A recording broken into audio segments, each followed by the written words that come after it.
Muy bien, en esta serie, como ustedes ven el título, hemos visto y hemos estudiado profundamente algo que había causado mucha confusión dentro de la teología y de la escatología bíblica acerca de quién sería el anticristo, de qué región geográfica iba a surgir principalmente. Muy bien. Durante mucho tiempo se pensó que el anticristo iba a surgir de Roma o del antiguo imperio romano, y esto sigue siendo verdad. Vayamos al libro de Daniel capítulo 9 para explicar el por qué. Durante mucho tiempo se asumió que el anticristo tenía que ser romano. Dice en Daniel capítulo 9, versículo 26 y 27: y después de las 62 semanas se quitará la vida al Mesías, mas no por sí, y el pueblo de un príncipe que ha de venir. Repito, y el pueblo de un príncipe que ha de venir destruirá la ciudad. ¿Cuál ciudad? Es Jerusalén. Y el santuario, o sea, el templo judío. Y su fin será con inundación, o sea, con una guerra. Hasta el fin de la guerra durarán las devastaciones. Entonces, aquí, de acuerdo a este versículo, ¿quién es el pueblo que destruyó en el año 70 a Roma? A Jerusalén. Pues fueron los soldados romanos de la 10ª legión, dirigidos por el general Tito, que fue el que condujo la invasión a Jerusalén en el año 70 después de Jesucristo. Entonces se asumió que el pueblo que iba a destruir Jerusalén era romano. Entonces este príncipe que está mencionando este pasaje también se asumió que tenía que ser europeo. Sin embargo, hemos visto ya en los últimos meses, en los últimos años, tal vez desde hace 10 años, no más, estudiando profundamente las Escrituras, que la Biblia es de revelación progresiva. O sea, Dios no nos revela un cuadro perfecto. Dios nos da una pieza, como un rompecabezas, una pieza aquí, otra pieza aquí, otra pieza aquí, otra pieza aquí. Pero Dios no nos deja completar el rompecabezas hasta que llegue el tiempo de que se cumplan esas profecías. ¿Me van siguiendo? Muy bien. Entonces, en este último siglo XXI en el que estamos viviendo, se han precipitado los acontecimientos con una velocidad tan vertiginosa, como lo saben, casi guerra nuclear, Ucrania contra Rusia. Hace 2 días se prepara la OTAN para ir a la guerra contra Rusia y seguir defendiendo a Ucrania. El presidente Donald Trump hace un pacto con Salmán, en Arabia Saudita, de billones de dólares con Qatar.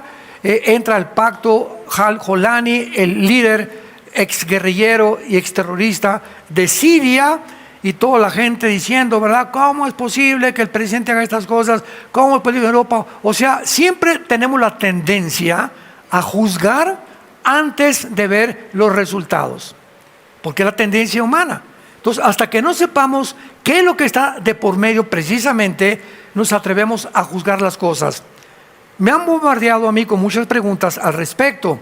Y me han dicho, oye, pero ¿cómo ya sabemos que Trump traicionó a Israel? Y les digo, miren, vamos a entender la situación de lo que está pasando en el mundo. Número 1, Estados Unidos, antes de que el presidente entrara últimamente como el nuevo administrador de esta nación, tenía una deuda de 35 trillones de dólares. Estados Unidos. Muy bien. En el momento en que un país está tan endeudado como Estados Unidos, siendo el país que desde la Segunda Guerra Mundial ha tenido la supremacía política, económica y religiosa en el mundo entero, pues es lógico que todas las demás naciones que se levantaron en el siglo XXI, China y Rusia, tengan envidia.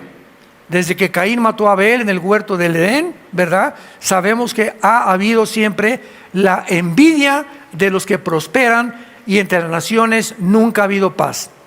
En los casi 6,000 años de historia que tenemos, dice el Instituto para la Investigación de la Paz en Suecia y Estocolmo, que hemos tenido 25 años de paz. Repito, en 6,000 años de historia, 25 años de paz. La historia humana ha sido guerras y guerras y guerras desde el inicio de la humanidad. Y Cristo dijo que van a seguir hasta que Él regrese. Entonces, al darnos cuenta de esta expansión que existe en el mundo de las guerras y de todo lo que está sucediendo, el presidente Trump tenía en primer lugar que solucionar el problema económico. Porque Putin, su arma secreta contra Estados Unidos era levantar otra moneda que no fuera el dólar como la moneda de reserva para comprar el petróleo. Entonces el presidente Putin le habló a Rusia, le habló a Xi Jinping, le habló a China, le habló a los árabes: vamos a hacer una moneda y compremos el petróleo que no sea el dólar, ya sea con el yuan, la moneda de China, o con la moneda de Rusia. Y esto se gestó hasta hace unos 2 o 3 meses más o menos con el famoso BRICS. Se formó una organización que llama el BRICS, por China, con Sudáfrica, etcétera, etcétera, con el propósito de derribar el dólar. Muy bien. Si hubieran logrado, síganme con cuidado, si hubieran logrado las naciones enemigas de Estados Unidos y de la libertad y de la derecha, no, o sea, las naciones globalistas, las naciones de izquierda, si hubieran logrado derribar el dólar, adiós Estados Unidos. Porque en ese momento se hunde completamente. Entonces Trump, al darse cuenta, porque él no es un político, es el primer presidente que es hombre de negocios. Él no es político, es un hombre de negocios. Sacó un libro que se llama El arte de hacer tratos. O sea, es un experto en negocios. De eso nadie se lo puede quitar. ¿Qué hace Trump? ¿Dónde está el dinero? Pues en el Medio Oriente. ¿Quién tiene el dinero? Los árabes. ¿Quién tiene el dinero? Arabia Saudita, los Emiratos Árabes, Qatar, Kuwait, y todos ellos son los que manejan los billones de dólares. Pero tienen un problema porque ellos no quieren a Israel. E Israel, pues, es compadre de Estados Unidos. Estados Unidos ha protegido a Israel desde la Segunda Guerra Mundial en contra de los árabes y de Irán, porque Irán no son árabes, son persas. Entonces Trump llega y dice: mira, Netanyahu, si quieres atacar a Irán y ahorita meterte en Gaza, hazlo, pero ¿sabes una cosa? Yo me lavo las manos. Vamos a hacer un trato, pero ya sabes que desde lejecitos te voy a mirar y los vamos a respaldar. Pero vamos a dar al mundo la impresión de que tú y yo estamos completamente enojados. Todo es estratégico. Y los medios de comunicación, CNN y todos los medios de televisión y de radio, ya Estados Unidos olvidó a Israel. Estados Unidos va a hacer un pacto con los árabes para que dentro de Israel haya 2 estados. Mentiras, mentiras, mentiras en tiras de TikTok y de todas las redes sociales mentirosas que hay. Entonces va con Arabia Saudita y hace un tratado con él y les dice: ¿por qué aquí en el Medio Oriente nos estamos peleando? Hay millones de dólares en petróleo. ¿No les parecería? Vean ustedes lo que hace un negociador.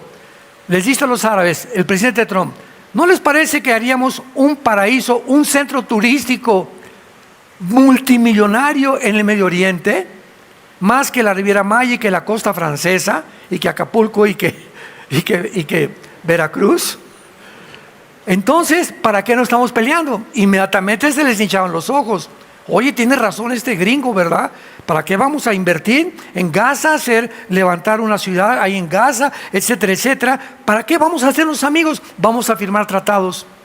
Y firmaron un tratado por más de 6 billones de dólares que con ese dinero lo mandan a Estados Unidos en drones, en armamento, Estados Unidos con Arabia, y cubre la deuda que tenía Estados Unidos. Entonces, una vez que Trump logra lo que él prometió, Make America Great Again, hagamos de Estados Unidos otra vez una gran nación. Una vez que logra eso, entonces se comienzan a acomodar todas las demás piezas y el mundo comienza a entender que no tiene un pelo de tonto el presidente Trump. Y hay paz ahorita en Ucrania, y Putin no quiso entrar ahorita con Zelensky, pero hay paz ahorita entre la India y los pakistanes. Ya el Irán tiene prohibido bombardear a Israel. Los Houthis, el grupo terrorista de Yemen, ya se calmaron. En Gaza ya entraron Israel con la operación Gedeón a acabar con todos los de Hamás, con el permiso de los mismos árabes. Inaudito. Y ahora, ¿cuál es el problema? Que Gaza, esta área, esta franja de Gaza, que está junto al Mediterráneo, donde estaban los de Hamás, ¿cómo van a sacar a casi 2 millones de personas cuando los árabes, sus hermanos, no los aceptan? No los aceptan en Egipto, no los aceptan en Siria, no los aceptan en Irak. Entonces, ¿qué dijo el presidente Putin? Digo, el presidente Trump: vamos a proponerles a los habitantes de Gaza mandarlos a Libia o permitir restaurar Gaza, hacer una ciudad impresionante, con edificios, con hospitales, pero sin Hamás. Y el problema está en que los árabes no les conviene, síganme con cuidado, no les conviene que saquen a los habitantes de Gaza, porque Gaza es el territorio geográfico que son vecinos de Israel. Y mientras haya árabes terroristas queriendo exterminar al Estado de Israel, si lo sacan, Israel queda completamente aislado y va a defenderse con más seguridad de sus enemigos. Entonces, esta es la razón por la cual las naciones árabes no aceptan a los habitantes de Gaza, precisamente porque no les conviene, porque es un punto estratégico, militar, geográfico, estar junto a la nación de Israel. Ya vimos lo que pasó el 7 de octubre, ¿verdad? Que entraron más de 1,200 de Hamás de Gaza y mataron a más de 1,000 judíos civiles, quemando a los niños, a las niñas y violando a todas las mujeres. Esta situación que está sucediendo en el mundo, todo está profetizado en la Biblia. Hay muchas cosas que no están profetizadas, pero este está profetizado. Permítanme darles un ejemplo. Todos los que han leído Zacarías 5, me imagino que nadie, ¿no? Ya nada más me sé Juan 3:16, hermano. En Zacarías capítulo 5, el profeta del Antiguo Testamento, en ese capítulo hay una profecía de hace 2500 años, donde el profeta Zacarías ve un efa. Efa es el símbolo del comercio del Medio Oriente en el Antiguo Testamento. Equivalía como a 3 o 4 litros de grano, más o menos. Efa. Entonces, el profeta ve volar un efa, y que ese efa lo meten dentro de un recipiente como de plomo, y una mujer se sienta sobre el efa, lo cierran en una caja de plomo, y ve el profeta a 2 mujeres que parecían como cigüeñas, que lo elevan y lo llevan volando a la tierra de Sinar. ¿Y qué es la tierra de Sinar? ¿O la tierra de los caldeos? Babilonia del Antiguo Testamento. Si ven ustedes, Babilonia es la tierra de Sinar, o la tierra de los caldeos, o la Mesopotamia del Antiguo Testamento. Una tierra entre 2 ríos, el Tigris y el Éufrates. Entonces, esta profecía nos habla que el comercio en los últimos tiempos ya no iba a estar en la bolsa de valores de Wall Street, en Nueva York, sino que el comercio se iba a transferir, iba a ser trasladado al Medio Oriente. Y cuando Trump dijo hace 4 días, hagamos el Medio Oriente comercio y no guerra, se me pusieron así los pelos de punta, acordándome de la profecía de Zacarías. y de Apocalipsis 18, donde se menciona una ciudad comercial del mundo que se convierte en el centro del comercio internacional por el anticristo. ¿Qué tan cerca estamos que venga Jesús por nosotros? Yo no sé si hoy mismo o mañana. Pero todos estos eventos conmocionan completamente al mundo que conoce la Biblia, a los cristianos que conocemos la Biblia y a los que estamos esperando a Jesús. Pero lo que está pasando en el mundo ahorita, todo es cada día algo nuevo, cada semana algo nuevo. Ahorita me sorprendió que ahora que nombraron al nuevo Papa Leo XIV, en el segundo día que él dijo que él quiere ser el mediador de todas las guerras en el mundo, la India y Pakistán suspendieron y pusieron un cese al fuego. Putin le puso un cese al fuego en Ucrania.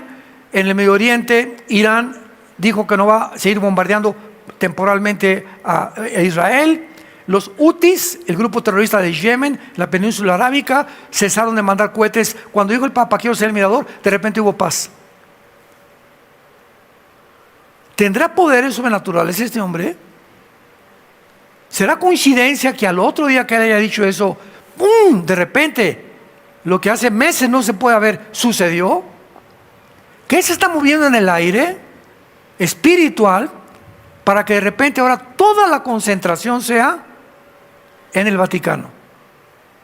Hoy en la mañana, no sé cuántos de ustedes vieron la inauguración del oficio o de el papel que este Papa está jugando. Hizo la primera misa de todo su servicio y había el vicepresidente de Estados Unidos, Vance, estaba Zelensky, estaba Felipe y con su esposa los reyes de España, estaban rabinos judíos, había pastores evangélicos, había gente de la India, había brujos, había de todas las sectas del mundo entero. Ahí se concentraron todos para presenciar la primer misa del Papa Leo XIV. Y por mucho tiempo se ha pensado que el Papa era el anticristo. Están muy equivocados. El Papa nunca será un anticristo, el Papa. Ah, no, hermano, es que es el falso profeta. Ayer consiguen la conferencia en el Congreso de Líderes en México. Mi mensaje fue el Papa y el falso profeta, para demostrar que el Papa no es ni el anticristo ni el falso profeta. Toda esta información es por no conocer la palabra de Dios. Pero ahora estamos estudiando la muerte y resurrección de Jesucristo y vamos a ver claramente que antes de que termine el mundo vienen 7 años de tribulación. Dios nos saca del mundo de una forma sobrenatural a través del famoso rapto de la iglesia, y durante estos 7 años dice la Biblia que Satanás y sus ángeles y los demonios vendrán al mundo a terminar la labor que han hecho durante siglos de poder corromper a la raza humana, de poder autodestruirnos a todos. Y dice en Apocalipsis 9 que el abismo se va a abrir para que los millones de demonios que están ahí salgan a la superficie de la tierra y atormenten a todos los seres humanos por determinado tiempo. La pregunta es la siguiente: en esta última parte de la tribulación, cuando Satanás, junto con sus ángeles caídos y demonios, sean soltados para aterrorizar a los seres humanos, hay 2 preguntas importantes. Número 1, ¿es posible que Satanás se aparezca en el mundo y sus ángeles visiblemente? Esta pregunta no se la habían hecho, porque vamos a demostrar que los ángeles se pueden manifestar como seres humanos, y en la Biblia se han aparecido como seres humanos, y los ángeles caídos tienen la misma naturaleza que los ángeles que sirven a Dios. ¿Será posible que se manifiesten visiblemente y que llegue el momento, cuando venga el rapto, que crea el mundo, que vinieron los extraterrestres y que los que desaparecimos nos llevaron los ovnis, y que Satanás y sus ángeles caídos convenzan a los seres humanos que son extraterrestres y que ellos van a ofrecer otra narrativa de que la creación no es bíblica, sino que fueron semillas, voy a hablar más tarde, que sembró el universo y que ellos nos llevan a otras galaxias? ¿Será posible que eso suceda? Lo vamos a ver. Y la segunda pregunta será, ¿cuál será realmente la reacción de los seres humanos al ver los milagros que van a realizarse los ángeles caídos y Satanás y la persona del anticristo y el falso profeta? Bueno, veamos muchas veces al comentar acerca del lanzamiento de Satanás del cielo, los comentaristas les ha sido muy difícil realmente explicar de qué manera se van a manifestar en el mundo. Y antes de ser lanzados del cielo, todas estas entidades espirituales se escondían detrás de un velo que no los vemos ahorita. No vemos a ningún ángel, ¿verdad?, caído. Los demonios tampoco los podemos ver. Todos trabajan a través de un velo atmosférico. Entonces hay un mundo invisible que nos revela Jesucristo en la Biblia, que está poblado por demonios, ángeles caídos y su jefe Lucifer. Entonces este velo donde se escondían ellos se va a quitar y se van a manifestar tal como son, pero disfrazados posiblemente de extraterrestres. Vamos a comprobar esto y veamos, por ejemplo, en donde se escondían antes los ángeles y Satanás. Job, el libro de Job, capítulo 1. Veamos 3 pasajes donde se encontraba detrás este escenario que ahorita no lo podemos ver. Job capítulo 1, versículos 6 y 7. Un día vinieron a presentarse delante de Jehová los hijos de Dios, entre los cuales vino también Satanás. Y dijo Jehová a Satanás: ¿de dónde vienes? Respondió Satanás: de rodear Toluca. Eso dice. No somos tan importantes para él, ¿verdad? No, de rodear la tierra entera. Entonces nos damos cuenta que la Biblia nos ofrece, y el Espíritu Santo revelándolo aquí en el libro de Job, que Satanás es un querubín, jefe, comandante en jefe de un ejército impresionante de ángeles caídos y de los demonios que son los soldados rasos, que su objetivo es continuamente estar dándole vueltas al planeta. Y continuamente él y los que lo acompañaban, sus ángeles caídos, ¿verdad?, pasan por Toluca, no sé cada cuándo, por México, por todos los países, continuamente están buscando hoyos. Llegan a Toluca y los demonios que hacen trabajo sucio le dicen a Satanás: hoy ahí en Tlalnepantla o ahí en Metepec hay una familia que el hombre metió pornografía a su casa. ¿Cómo? Sí, metió pornografía. Váyanse contra esa familia.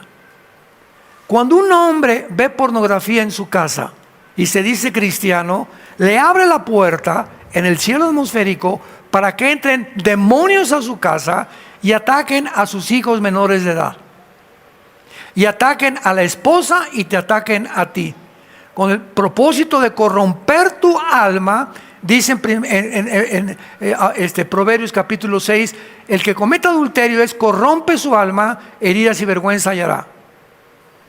Y Jesús dijo: no necesitas acostarte con una mujer para ser culpable de adulterio.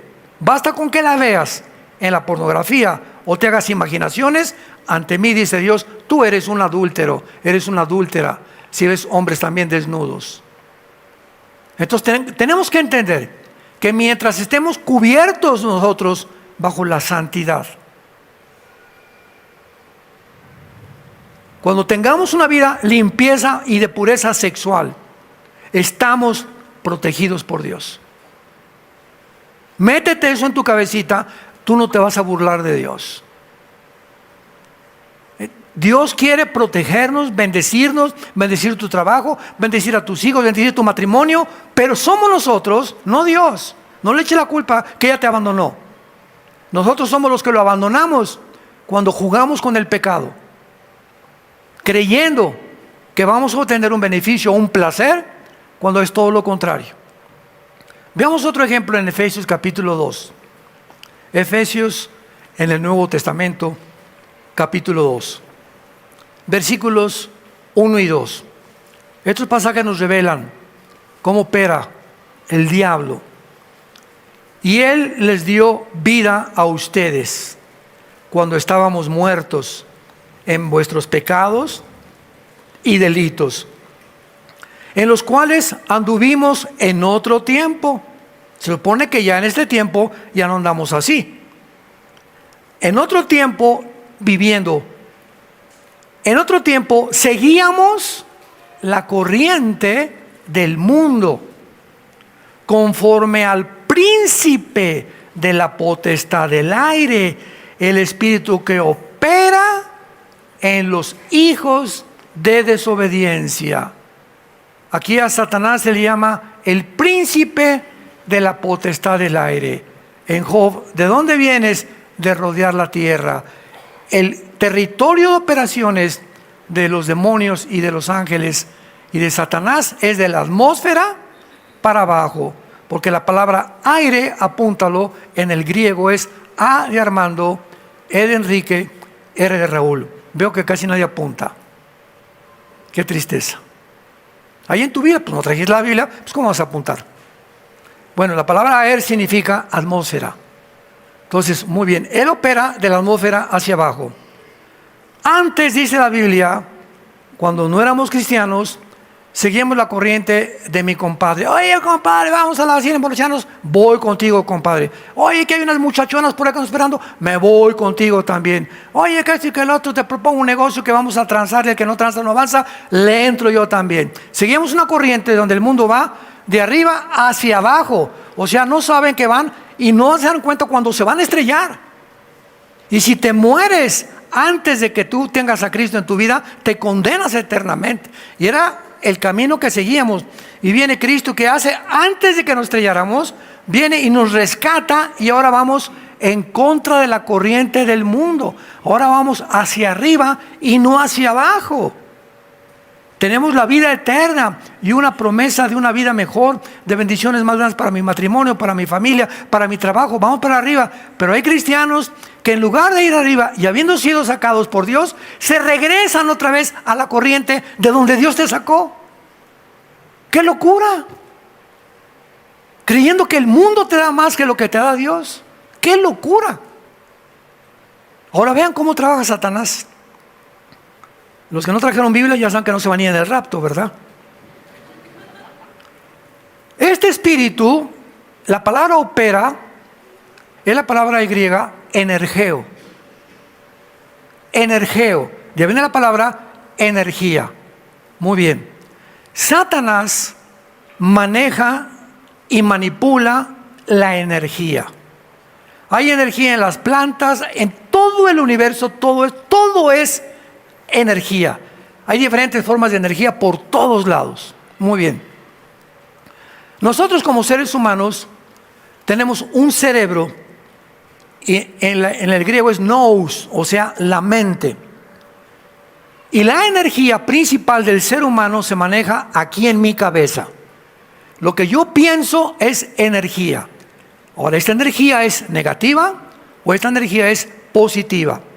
Toda la energía negativa que yo pueda tener afecta mi corazón, mi hígado, mis pulmones, mi estómago, mi sistema gastrointestinal, mis piernas, mi circulación, mi sangre, mi piel. Toda esa energía, sin que nos demos cuenta, se descubrió hasta 1960 del siglo pasado. Y le llamaron enfermedades psicosomáticas. psicomente, soma cuerpo. O sea, descubrieron los médicos que la forma como tú piensas te produce o deterioro de tu salud o te produce salud. Y se comprobó con el estrés. Una persona que está bajo el estrés continuamente va a tener un pulso muy alto, va a tener pulsaciones del corazón muy elevadas, va a tener una circulación completamente desastrosa. Hay personas, por ejemplo, las personas amargadas, no todas, el 80% tienen artritis. Descubrieron que la artritis era de gente amargada. Todas esas preocupaciones impiden tu salud. Y ahora están vendiendo millones de pastillas tranquilizantes. Millones. Nunca el mundo había consumido tantos anestésicos tranquilizantes, Prozac y Valium y cochinadas, ¿verdad? ¿Por qué? Porque vas con el doctor y te dice: yo no te puedo cambiar, te voy a dar un chocho para que cuando te pongas así medio locochón, te lo tomes y te calmes. Y hasta ahí llega la cosa. Entonces te drogan más, porque opera al contrario. Son químicos que entran al sistema nervioso y cuando te falte, va a estar peor de lo que estabas antes. Pero es el mundo. Opera en la energía de los seres humanos. Y el propósito, por favor, abran los ojos. Son palabras fieles y verdaderas. El propósito de ellos es volverte loco. Volverte loca. Hacerte creer que con una mujer puedes ser más feliz que con la que estás casado. Hacerte creer que el alcohol te puede por un tiempo hacerte olvidar la muerte o que se fue chencha y no me avisó, etcétera, etcétera, pues me emborracho. Hacerte creer que el dinero lo es todo en la vida. Hacerte creer que puedes vivir sin Dios y te hace creer que tú eres Dios. Ese es el fracaso y la caída del ateísmo. Una persona que dice atea es una persona que está contradiciéndose filosóficamente y moralmente y espiritualmente, va a acabar muy mal. Porque no somos dioses. Fuimos creados a la imagen y semejanza de un Dios, y mandó a Jesucristo su Hijo a darnos vida y vida en abundancia.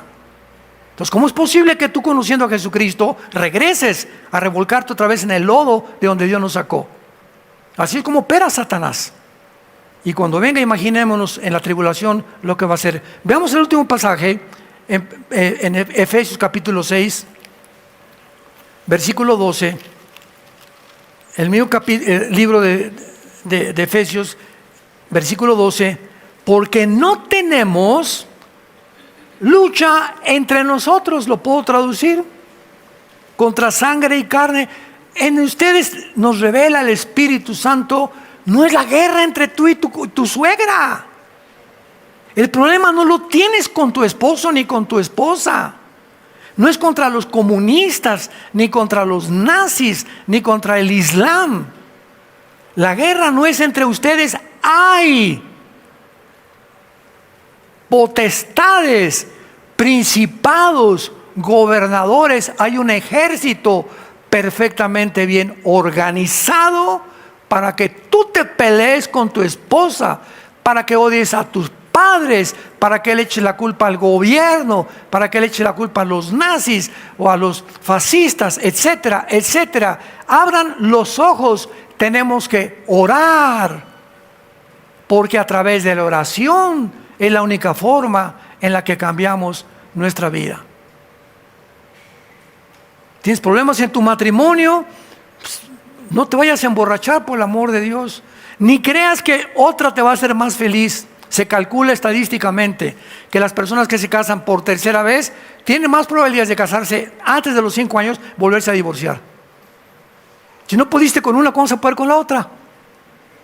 ¿Cómo vas a poder después de 2? ¿Cómo crees que vas a poder con 3? ¿Cómo pudo Elizabeth Taylor, la actriz más bella del siglo XX, Elizabeth Taylor, casarse 9 veces? Es que este no lo hace, este tampoco, este no me da mis palomitas en la noche, este no me hace masajito en los pies antes de acostarme, este no tiene cara de Garfio, este no se parece a Rambo. Y así a la gente recorriendo, creyendo que hay una mujer o que hay un hombre que vas a encontrar en esa persona o en esa mujer la felicidad. ¿Y cuál es el problema? Que estas mujeres y estos hombres están buscando a alguien que los haga felices, y Cristo viene y nos dice: tú haz feliz a tu esposa. Maridos, amen a vuestras mujeres como Cristo amó a la iglesia y se sacrificó por ellas. Mujeres, trata de hacer feliz a tu esposo. Que él no responda, déjamelo a mí, dice Dios. Pero no huyas con otro hombre, no huyas con otra mujer, porque te va a ir de mal en peor. Es la locura del ser humano. Están organizados potestades, principados, gobernadores, huestes espirituales de maldad, que son los demonios, en las regiones celestes.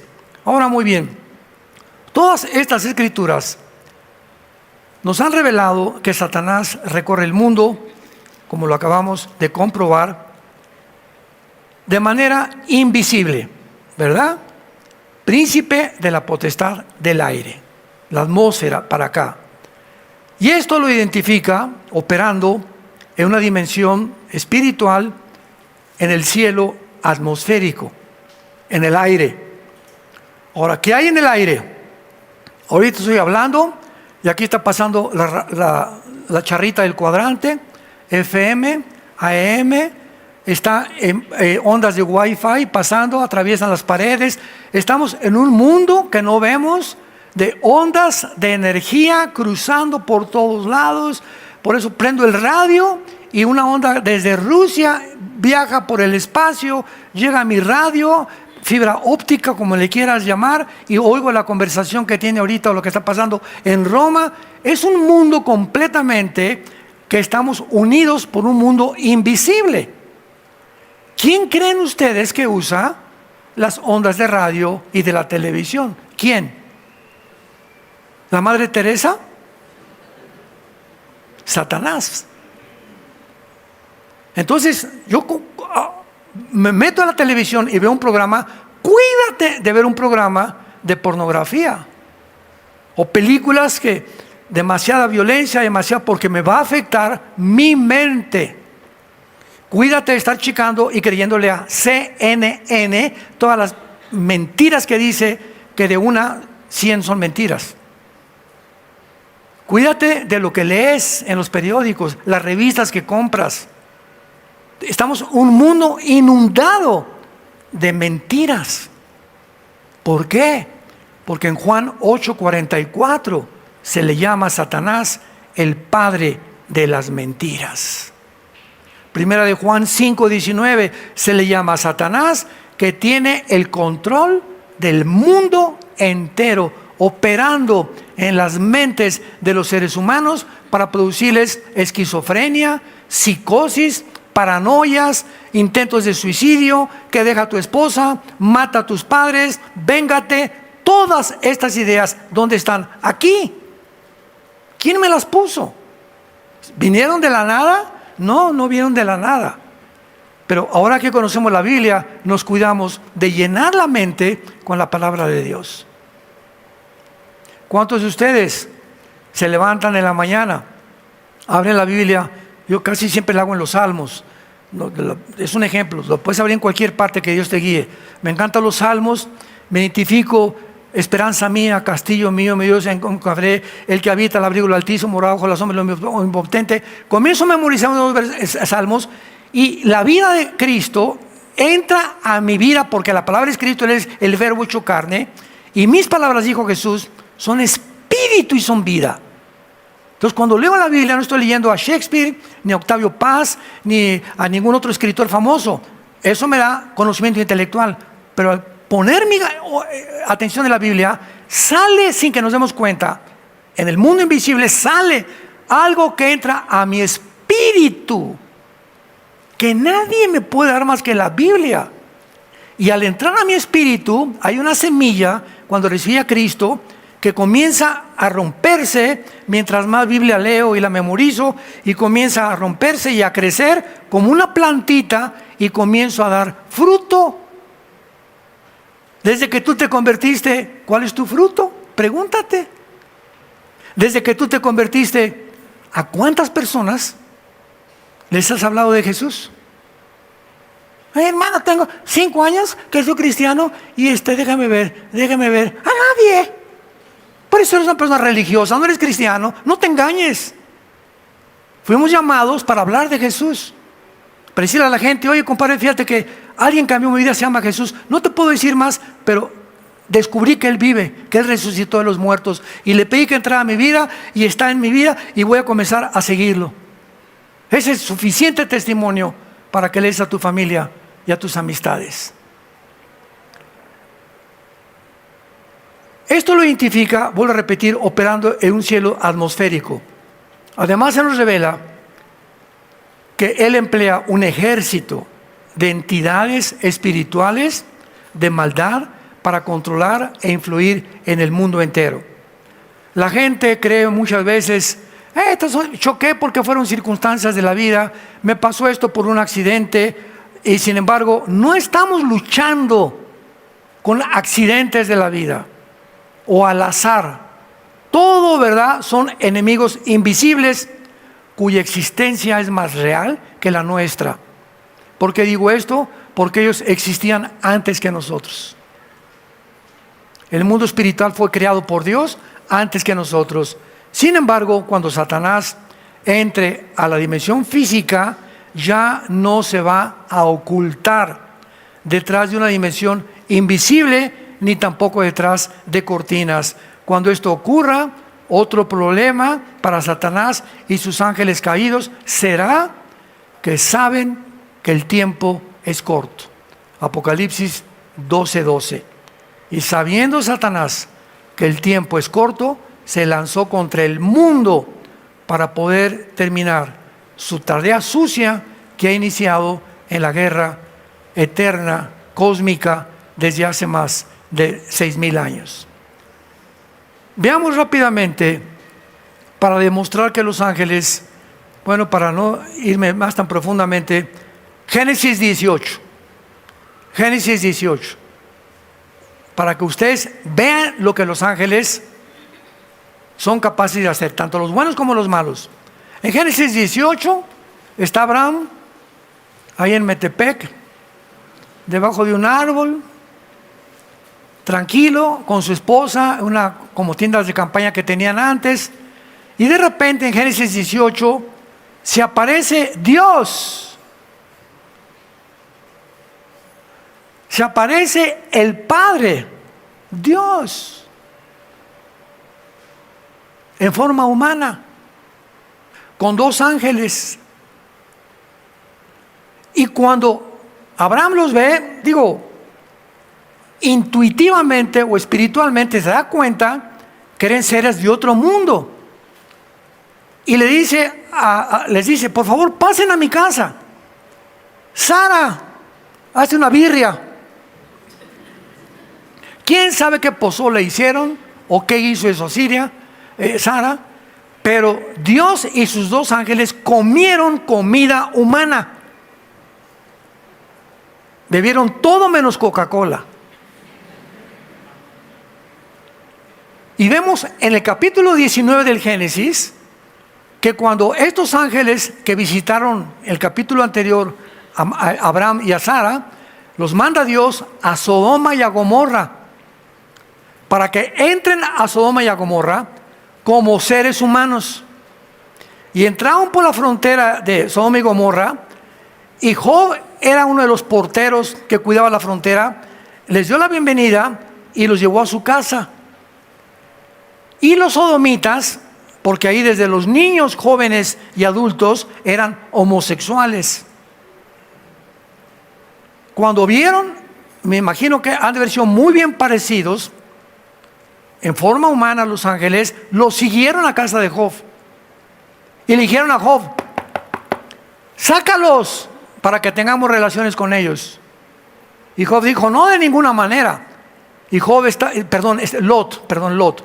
Y estaba tan corrompido Lot que le dijo a los sodomitas, mejor llévense a mis hijas. Fíjense nada más, estaba dispuesto a entregar a sus hijas, a vender a sus hijas, a tener relaciones con los sodomitas. Pero como eran sodomitas, le dijeron, no, ese panqué no nos gusta, los queremos a ellos. Y entonces comenzaron a romper la puerta de la casa de Job Todos léanlo, Génesis 19. Y entonces uno de los ángeles abrió la puerta y los dejó ciegos a todos. Y le dijeron a Job: ve con tu familia y avísales, vámonos, porque Dios nos envió a sacarte de esta ciudad, que va a destruir a Dios, porque ya está contaminada de tal grado que no tiene solución. Y les pido por favor que junten a todos. Y llegó Job con sus primos: oye, vámonos porque va a destruir. No, se burlaron de él, porque Lot fue un cristiano carnal. A los únicos que pudo sacar Job fueron a su esposa y a sus 2 hijas. Y cuando ya los iban sacando de Sodoma, los ángeles le dijeron: Job, esposa de Job, y los hijos de Job, no volteen atrás cuando caiga fuego y azufre sobre Sodoma. Está bien, capitán, como usted diga.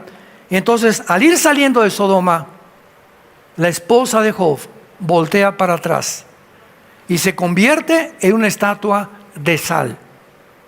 ¿Cómo entendemos esto?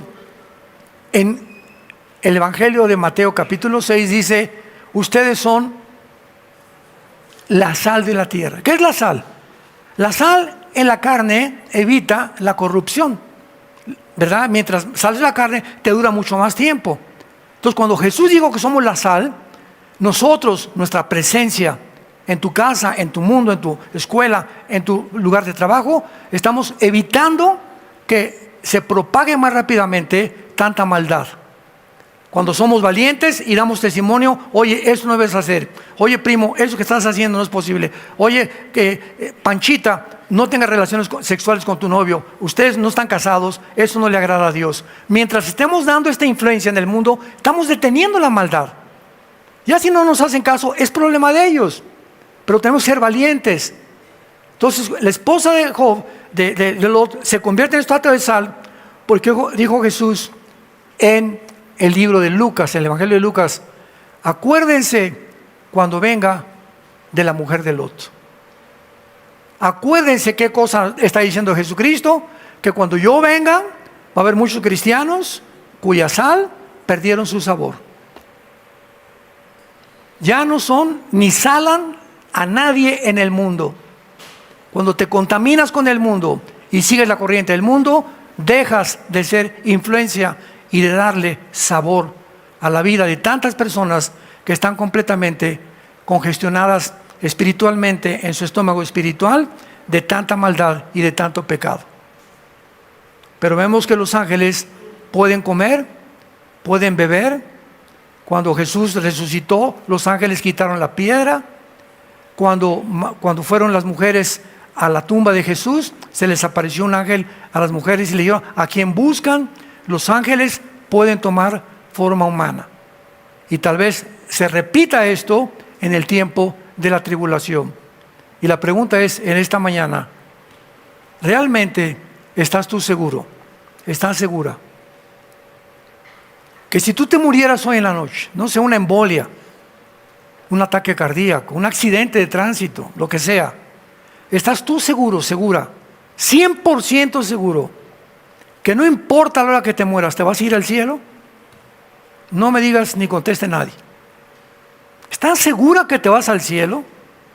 Si tú no estás seguro ni segura que te vas al cielo, ¿por qué es? Porque no tienes a Cristo. Porque cuando recibes a Cristo, nos dice: el que tiene al Hijo tiene la vida, y vengo a darles vida eterna. Entonces, cuando yo muera, voy a morir en paz. No importa la hora que venga por mí, voy a morir en paz, porque mi alma le pertenece a Él.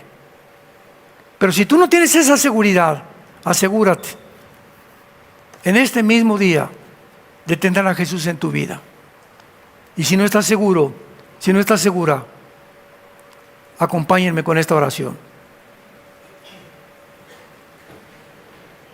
Te damos gracias, Dios y Padre, de Jesucristo nuestro Señor, de haberlo enviado a este mundo para darnos a conocer quién eres. El que conoce al Hijo conoce al Padre, y el que recibe al Hijo recibe al Padre. Gracias por tan grande sacrificio en la cruz, porque tú fuiste crucificado muerto, enterrado y resucitado a los 3 días. Para que al levantarte de la tumba nos diera la esperanza que nosotros también, si creemos en ti y te seguimos, vamos a volver a vivir juntamente contigo. No se turbe vuestro corazón, dice Jesús. No tengan miedo, manada pequeña. Mayor es el que está entre nosotros que el que está en el mundo. Voy a la casa de mi Padre a preparar lugar para todos ustedes que me han recibido y me han seguido, para que cuando yo venga ustedes estén conmigo, y si me fuere regresaré y os tomaré a mí mismo, para que donde yo estoy ustedes también estén. El que tiene al Hijo tiene la vida. El que no tiene al Hijo, aunque tenga una religión, no tiene la vida eterna, porque la vida está en el Hijo, no está en ninguna religión. Gracias, Señor, por darnos la vida eterna, el arrepentimiento de nuestros pecados y la promesa que muy pronto, tal vez más pronto de lo que nos imaginamos, vamos a estar contigo. En esta mañana dile a Jesús con todo tu corazón, si tú no tienes esta seguridad: mi Señor y mi Dios, te pido que me perdones mis pecados. No he vivido conforme a ti ni a tus mandamientos. No he vivido, Señor, en el camino de la verdad. Lávame con tu sangre preciosa que derramaste en esa cruz, y dame el poder que yo no tengo de cambiar mi manera de vivir. Vengo a ti, Jesús, a abrazarte en la cruz para que tengas misericordia de mi vida, porque teniéndote a ti en mi vida tendré el poder de vivir la corta vida que tenemos enteramente para ti, porque te lo pido y te doy las gracias en el nombre de Jesús. Amén.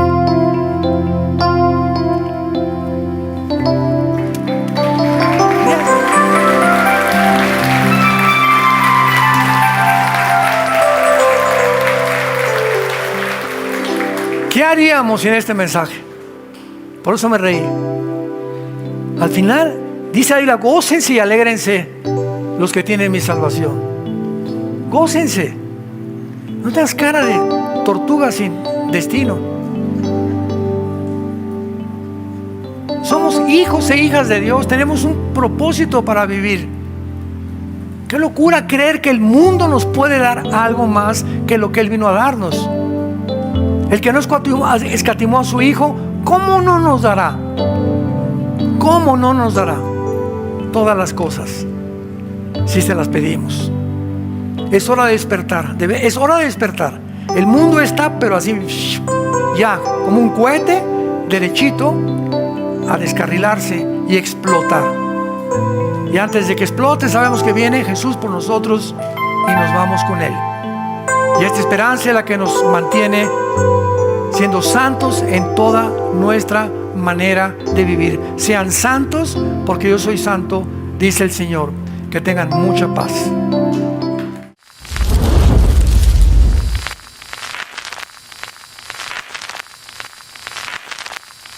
Hola, ¿qué tal? Me da mucho gusto saludarles y quisiera simplemente comunicarles que gracias a todos ustedes a través de todas las naciones del mundo que aman la palabra de Dios y que realmente están interesados en que nosotros como organización Vida Nueva para el Mundo y Armando Alducin Ministries continuemos predicando el Evangelio de la Gracia de Jesucristo y que podamos nosotros continuar haciéndolo gracias a sus donaciones.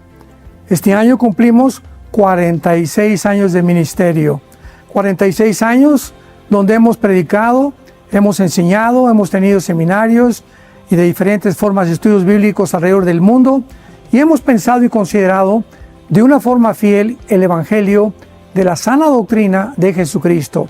Nosotros, con todas estas donaciones, tenemos que sostener pastores, misioneros, obras, equipos de televisión y aún continuamos buscando la manera de poder elevar este ministerio. Hasta este momento quiero que ustedes estén enterados que no tenemos una sola propiedad como organización, y así hemos trabajado durante 46 años porque le damos la importancia a la evangelización, a las misiones y también a los hombres de Dios para levantar más pastores.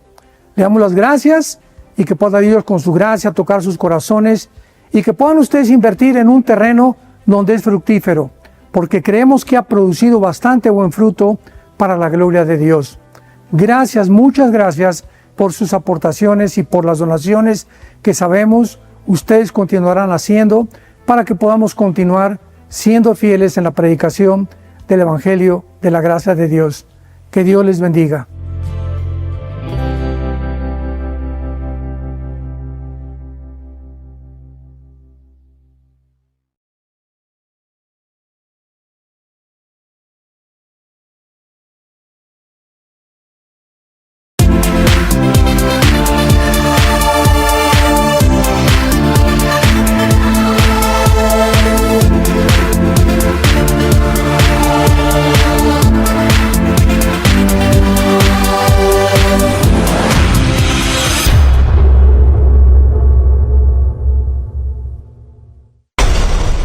En la primera carta a los Corintios, capítulo 15, iniciamos una serie titulada ¿Cómo resucitarán los muertos? Realmente existen solamente dos versiones, tanto en el Oriente como en el Occidente, acerca de la vida y de la muerte. La versión oriental enseña que el alma se va a reunir después de la muerte con alguna finalidad, pero no saben qué cosa.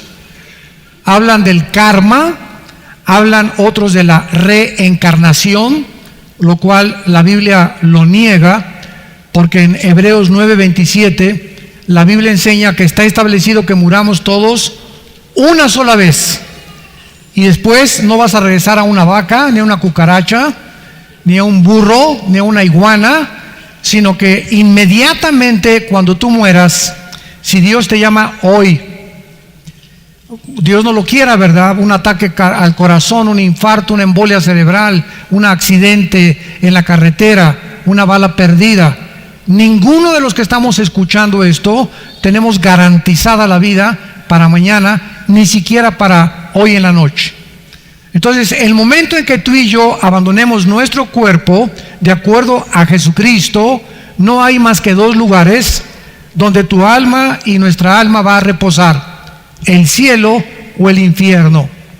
No hay tampoco un lugar intermedio llamado el purgatorio. No existe esto en la Biblia, en ninguna Biblia, ni siquiera en la de los mormones. Entonces, después de la muerte, o nos vamos inmediatamente a la presencia de Dios, o a otro lugar que se encuentra actualmente en el centro de la tierra, porque el infierno sigue estando geográficamente en el centro del planeta Tierra desde Adán hasta nuestros días. Antes de Cristo, todas las almas, de Adán a Cristo, bajaban tanto los espíritus de los buenos como los espíritus de los malos al Sheol. Es la palabra hebrea que se tradujo, o más bien fue la transliteración del hebreo al griego, Hades. En el Antiguo Testamento es Sheol hebreo, en el Nuevo Testamento es Hades, con H, que significa el lugar de la sepultura o el lugar de los muertos. Y cuando el Hijo de Dios bajó del cielo a enseñarnos y a corrernos las cortinas acerca de lo que realmente se encuentra, nadie más que Él nos podía decir la verdad de la vida después de la vida, y como lo vamos a ver, cómo serán nuestros cuerpos cuando resucitemos, porque es el centro, el núcleo de toda esta serie de conferencias. ¿Cómo serán nuestros cuerpos? ¿Con qué cuerpos vamos a resucitar? Entonces, de Adán a Cristo, todos bajaban al centro de la tierra, y cuando Cristo murió en la cruz, lo enterraron, y dice la Biblia que 3 días y 3 noches Él estuvo en la tumba, su cuerpo. Pero la Biblia enseña claramente en 1 de Pedro, en Efesios 4, que el Espíritu de Cristo descendió no a los infiernos, como dice el credo popular, descendió al Sheol, al lugar del Hades, donde se encontraban desde Adán hasta él todos los que habían muerto en el centro de la tierra. Pero dice la Biblia que este lugar estaba dividido por una como cima entre que separaba a los del infierno y a los que estaban en el paraíso. Entonces la Biblia nos muestra que los que estaban en el paraíso estaban esperando que muriera el Mesías, el Hijo de Dios, que con su sangre pagara lo que ninguna sangre de ningún animal podría pagar, ni de ningún ser humano, para nuestros pecados. Y entonces Cristo desciende y dice Efesios 4, 10 al 11, que se lleva a todos los que estaban en el paraíso con él al cielo, al paraíso. Recuerdan ustedes que cuando estaba Cristo colgado había dos ladrones junto con él, y tampoco se llamaban Dimas, ni Gestas, ni Pancracio, ni Clodomiro, ¿verdad? Todos son historias. Ni tampoco eran tres reyes magos, la Biblia no menciona cuántos eran. Ni era Melchor, Baltar ni Baltasar, tampoco está en la Biblia. Ni tampoco los reyes magos llegaron cuando nació Cristo, llegaron 2 años después. En el nacimiento de Cristo los reyes magos no estaban, puros animales nada más. Fueron 2 años después. ¿Cómo lo sabemos? Por las palabras en el original, en la etimología del griego. Pesebre es una cosa y casa es otra cosa. Entonces, cuando dice que fueron al pesebre, eran los animales. Y cuando los reyes vinieron, no se sabe cuántos eran, ni tampoco si eran 13, o elefante, o caballo, o camello, que todos son historias de leyendas. No dice tampoco que ellos sean los que habían entregado, ni eran negro, ni blanco, ni chino. Todas esas cosas son inventos. Después, cuando estaban en su casa, ya María y José, fue cuando ellos llegaron a ofrecer los regalos.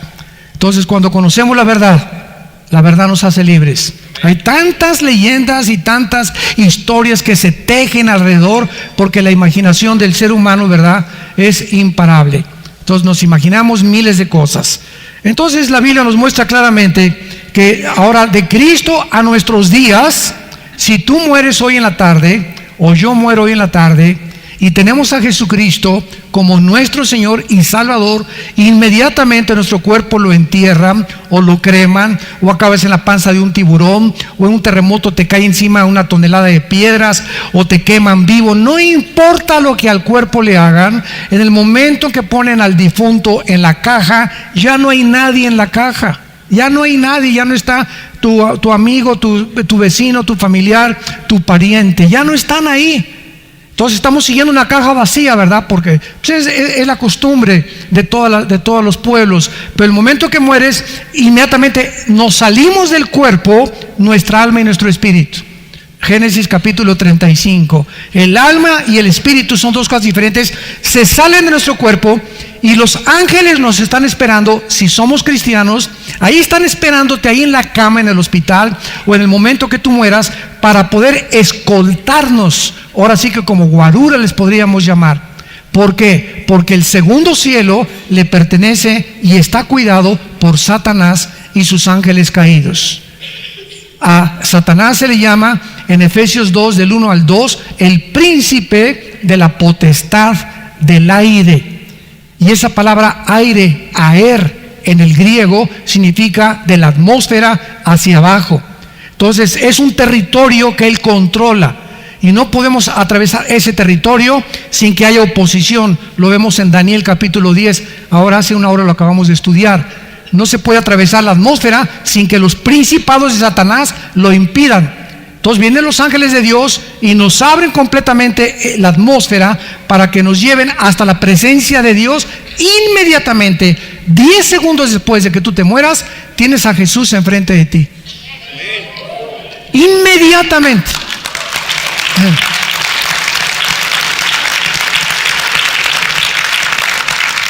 Y de la misma manera, inmediatamente, si tú mueres hoy, y te puedes reír, te puedes burlar, puedes decir todo lo que tú quieras, puedes despreciar este consejo de Jesucristo, eso no va a cambiar la verdad. Entonces, si tú te mueres hoy sin Jesucristo, tú desciendes al centro de la tierra, donde estarás rodeado de demonios, esperando la resurrección después de 1000 años que sea el milenio, el reino de Cristo, van a resucitar, Apocalipsis 21 del 11 al 15, para presentarte delante de Dios, y nosotros, la iglesia, seremos el jurado.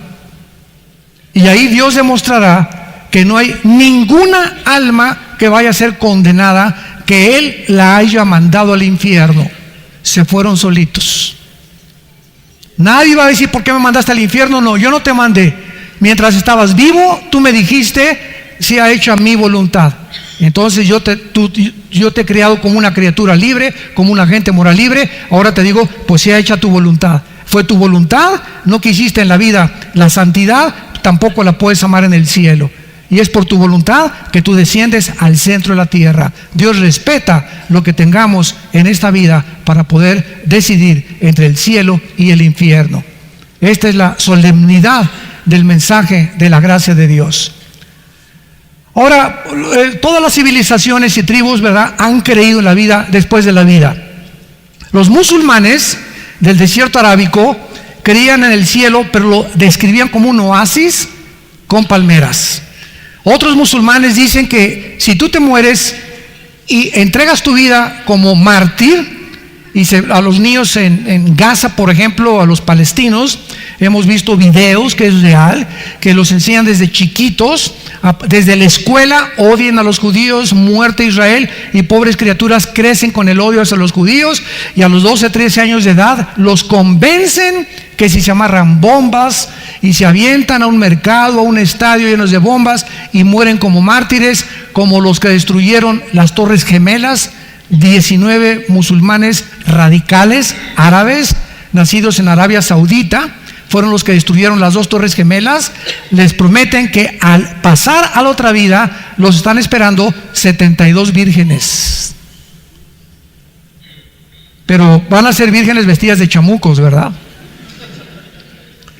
Los indios americanos, todos los Cherokees, Sioux, Cheyennes, que poblaron y que son los únicos verdaderamente norteamericanos, porque Estados Unidos es la única nación geográfica que nadie se puede llamar yo soy gringo o yo soy norteamericano.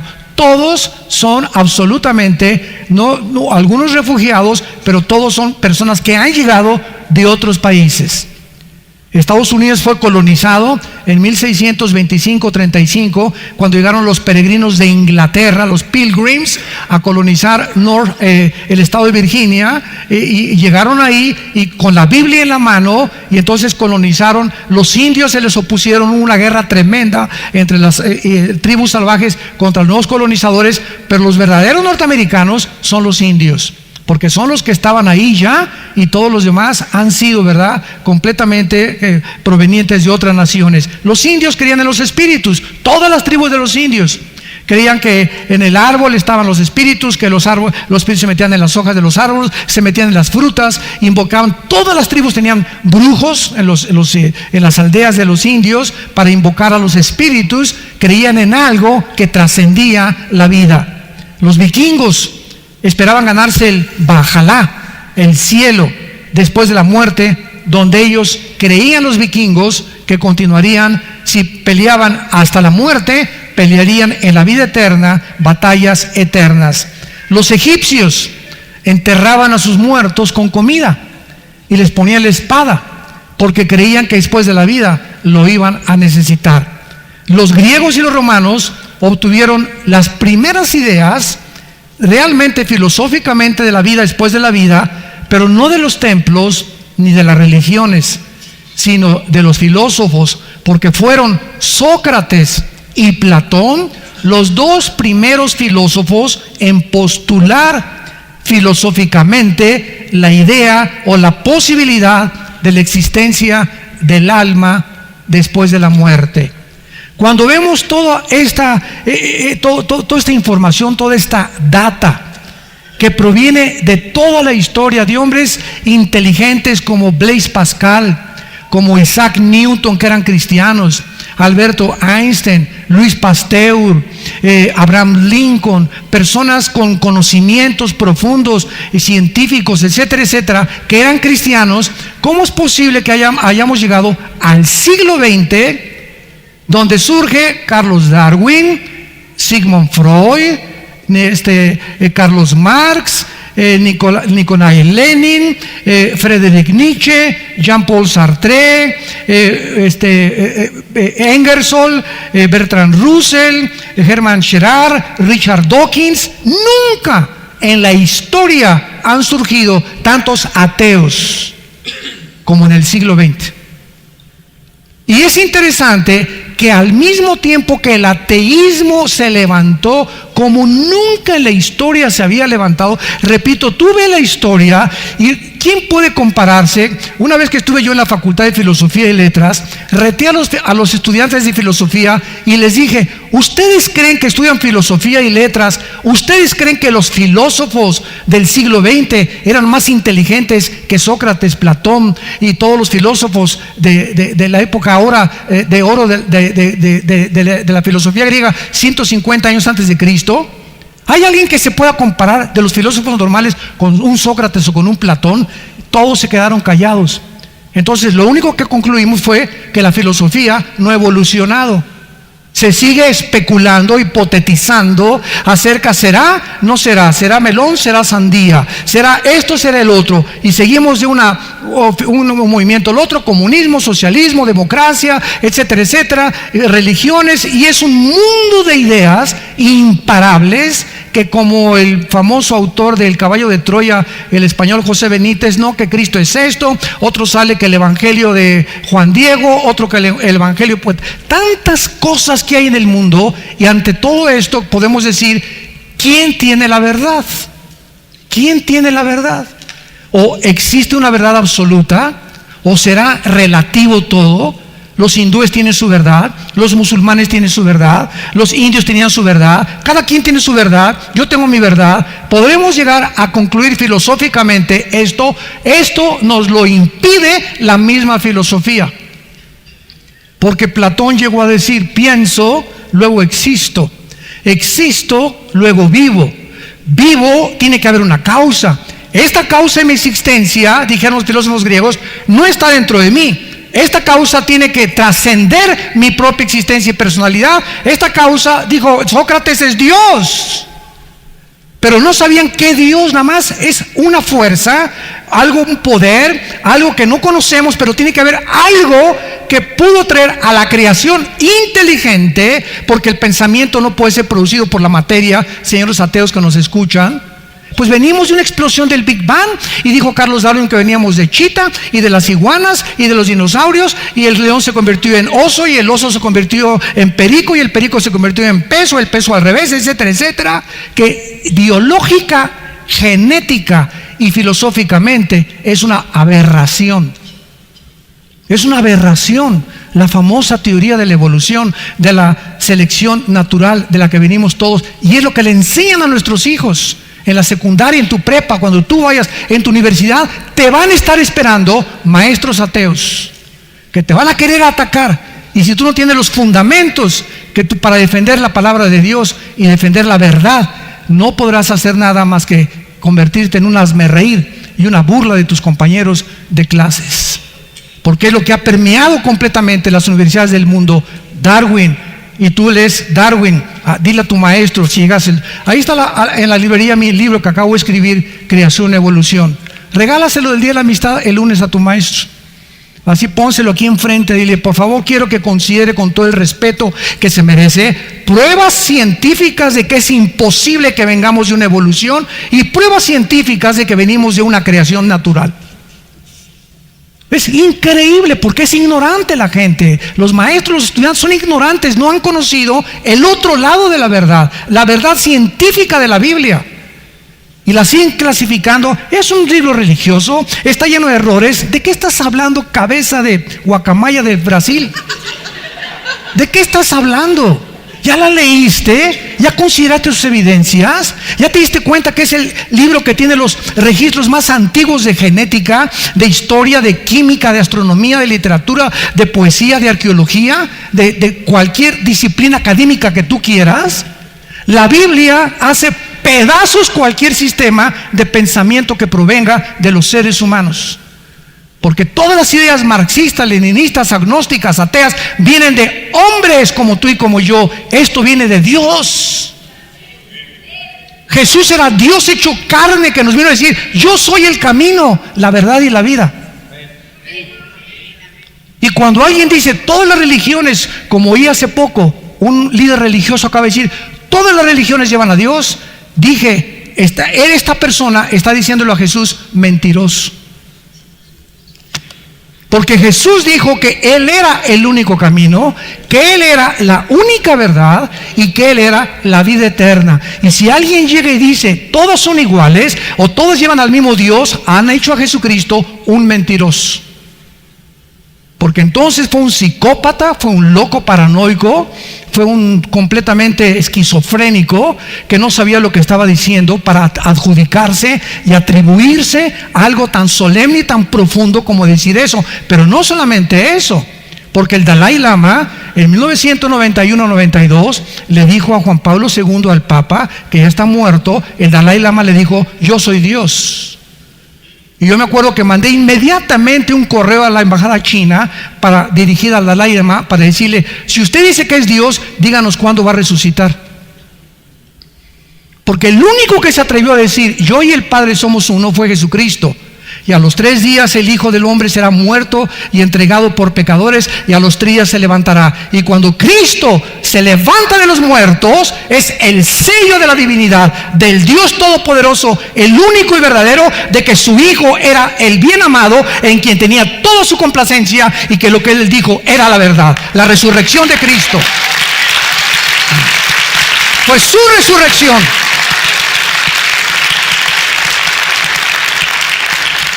Si Cristo no hubiera resucitado, escúchenme muy bien, si Cristo no hubiera resucitado, el cristianismo no podría prevalecer.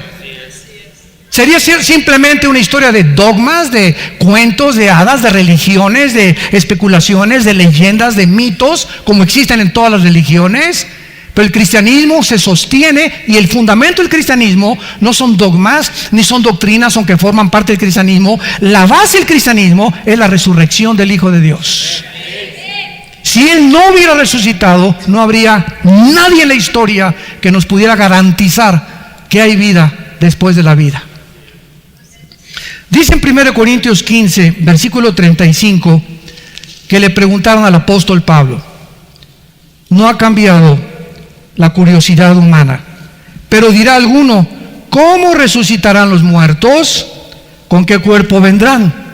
O sea, el simple hecho ya de pensar que tú vas a morir, que yo voy a morir, y que nuestro cuerpo va a ser completamente comido por los gusanos, o quemado completamente si te queman o te creman, o como vayamos a acabar, es algo que va mucho más. ¿Cómo es posible que después de destruido el envase en el que estamos, haya una esperanza de alguien que bajó del cielo hace 2000 años para decirnos que nos están esperando cuerpos nuevos? Y como esto trasciende la imaginación y la capacidad intelectual del ser humano, la Biblia usa ejemplos de la naturaleza para que tengamos ideas acerca de la resurrección.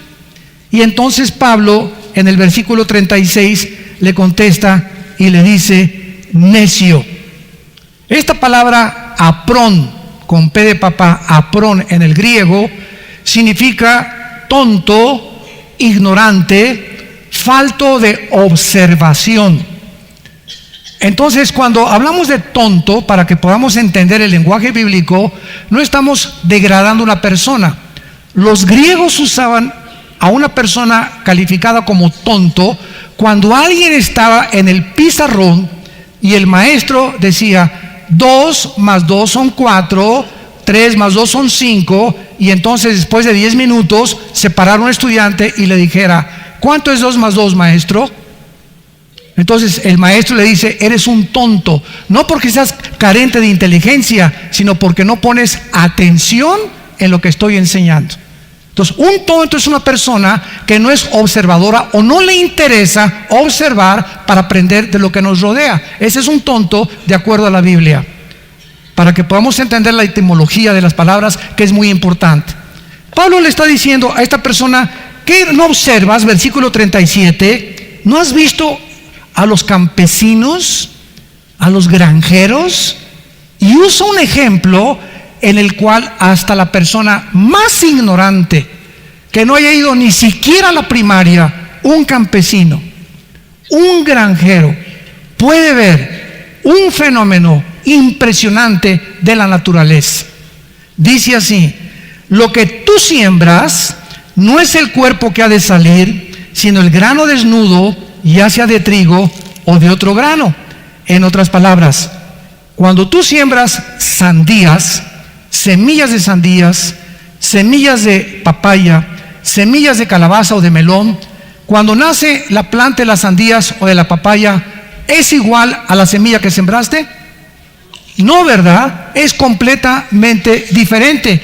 Sin embargo, mantiene el fruto y la composición genética o el código genético hereditario, el ADN, para que me entiendan, el ácido desoxirribonucleico, que es la composición que cada célula tiene, y la semilla de sandía tiene que ser sandía, no van a ser plátano ni melón, tiene que ser sandía, porque trae un código, un software diseñado por Dios para que crezca y sea grande, verde, blanca, roja, y tenga las características minerales y nutricionales que nuestro cuerpo necesita. Las de la uva va a ser gordita, medio anaranjadita, otras moraditas. La de la manzana va a tener una forma. Cada fruta que vemos a nuestro alrededor tiene el cuerpo que Dios diseñó. Y todo ese cuerpo que Dios diseñó estaba potencialmente concentrado en una semilla. Y cuando siembro cedros, por ejemplo, o magueyes o árboles grandísimos, veo que nace un árbol, y vemos los árboles inmensos.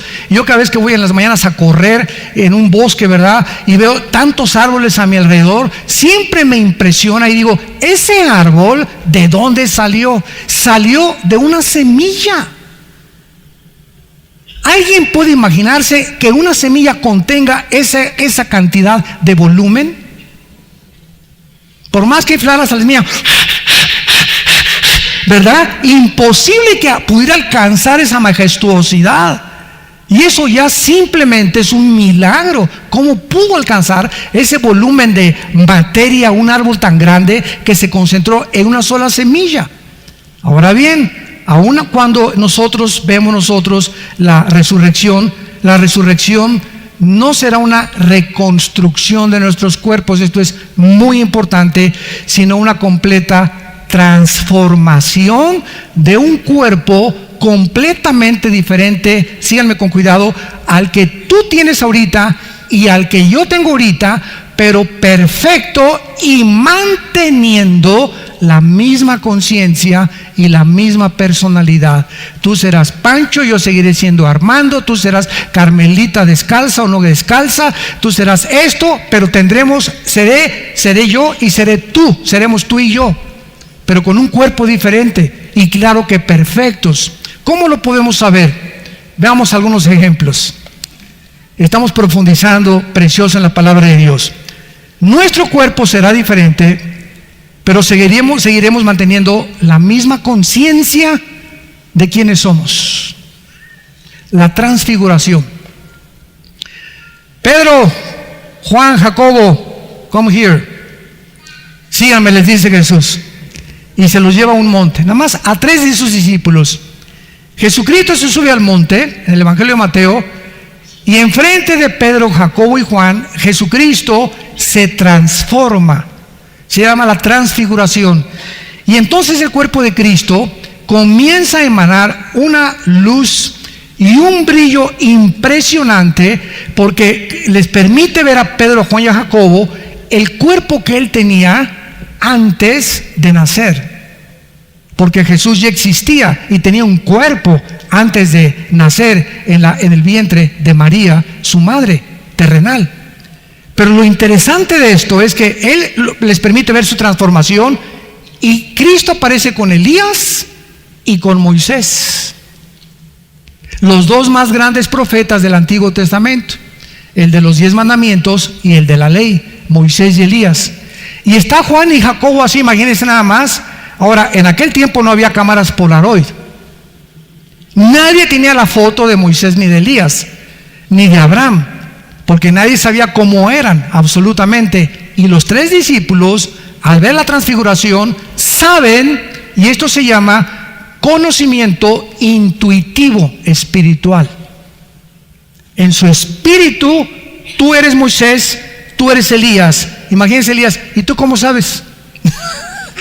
que hubiera hablado desde ahí Elías, ¿verdad? O Moisés, ¿y ustedes cómo saben? O están, no, ellos sabían que era Moisés y Elías. ¿Por qué? Porque Moisés y Elías murieron los dos. Aunque Elías fue arrebatado en una carroza, pero se fue al cielo. Pero los dos estaban ahí con sus cuerpos glorificados, ya desde luego, o con otra naturaleza, y estaban platicando con Jesús. Y estamos viendo que eran Moisés y Elías después de la muerte. Yo seguiré siendo Armando después de la muerte. Mi esposa Marta seguirá siendo Marta después de la muerte. Cada uno de nosotros, pero con diferentes cuerpos. Seguiremos manteniendo la misma conciencia por toda la eternidad. Vemos otro ejemplo con Lázaro. Lázaro se muere. Tenía 2 hermanas, Marta y María. Y cuando se acercan a Jesús, le dicen: Señor, Lázaro está enfermo. Ah, sí, pues está muy bien, ¿verdad? Gracias, váyanse, las bendigo, váyanse a su casa. Y total que Lázaro se muere. Y entonces aparentemente las hermanas María y Lázaro dijeron: si Jesús hubiera estado aquí, no se hubiera muerto. Ellos creían en los poderes sobrenaturales de Cristo. Pero Jesús, de una forma deliberada, permitió que Lázaro se muriera. Y dice: no está muerto, está dormido. Entonces, sabemos nosotros por los neurólogos que cuando el cerebro deja de oxigenarse, si tú pierdes la conciencia y tu cerebro está muerto, a los 10 minutos tu cerebro está completamente desintegrado de la conciencia y de todo. Y si te viene un estado cataléptico, lo que tú quieras, es imposible que recobres la información del daño tan grande cerebral que te causó la falta de oxígeno. Lázaro, dice la Biblia, hedía, apestaba ya después de 3 días. Ya no circulaba la sangre, un muerto a los 2-3 días comienza a apestar, comienzan a ponerse blancos, morados, etcétera, etcétera. Y en eso Jesucristo se acerca. Y enfrente de todos los que estaban en la funeraria, bueno, ahí en el panteón, ¡Lázaro! No dijo: salgan, se dirigió a él. Porque si hubiera dicho: salgan, salen todos. Pero su propósito era a uno nada más: Lázaro, ven fuera. Fue todo lo que Jesús dijo. Y vemos nosotros que Lázaro está aquí, su cuerpo está descompuesto. ¿Qué pasó con Lázaro? Su alma y su espíritu se salieron de su cuerpo. Estaba muerto, no estaba en estado cataléptico ni en estado de muerte cerebral, no, él estaba muerto, cerebral y clínica y médicamente. Entonces sale su espíritu y su alma, y cuando oye la voz de Jesús, dice Santiago que el cuerpo sin el espíritu está muerto. Lo que le da vida a la sangre y la mantiene circulando es el espíritu. Esto ni los médicos mismos lo saben. La vida del cuerpo está en la sangre. Antes de que descubriera por Miguel Servet, la circulación de la sangre, la Biblia 3000 años antes decía: la vida está en la sangre. Bueno, entonces ya la sangre ya no tiene circulación, el cerebro está completamente muerto, se sale el espíritu y el alma de Lázaro, y cuando oye la voz de Jesús, el espíritu y el alma entran otra vez a Lázaro, y el espíritu comienza a darle vida a la circulación de la sangre, a restaurar sus neuronas cerebrales, a fortalecer sus músculos, a restaurar su sistema nervioso. En cuestión de segundos, la pura voz de Jesús hizo que saliera Lázaro, así todos, porque los verán como momias, sale de la tumba, y les dice Cristo a los discípulos: quítenle las vendas y que él pueda vivir. Y Jesús dijo: yo soy la resurrección y la vida. Yo soy la resurrección y la vida.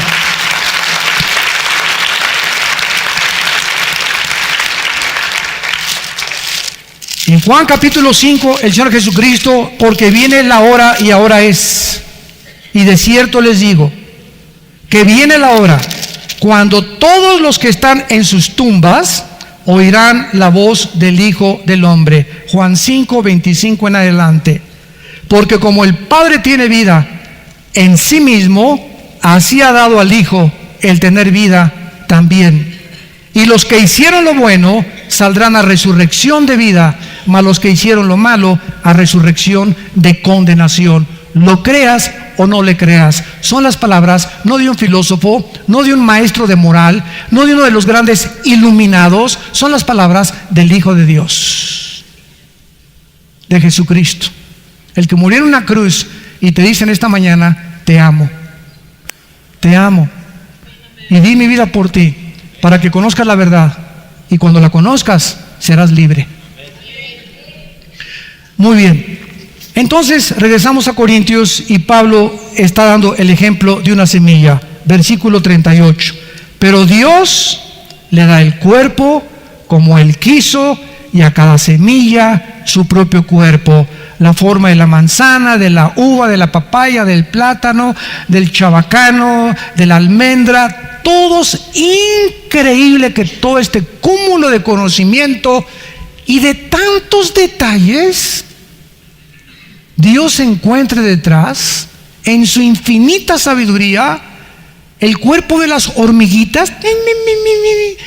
Yo veo un hormiguero, desde luego que de hormigas, ¿verdad? De modo que hay chapulines. Veo un hormiguero, y lo que vemos en un hormiguero es una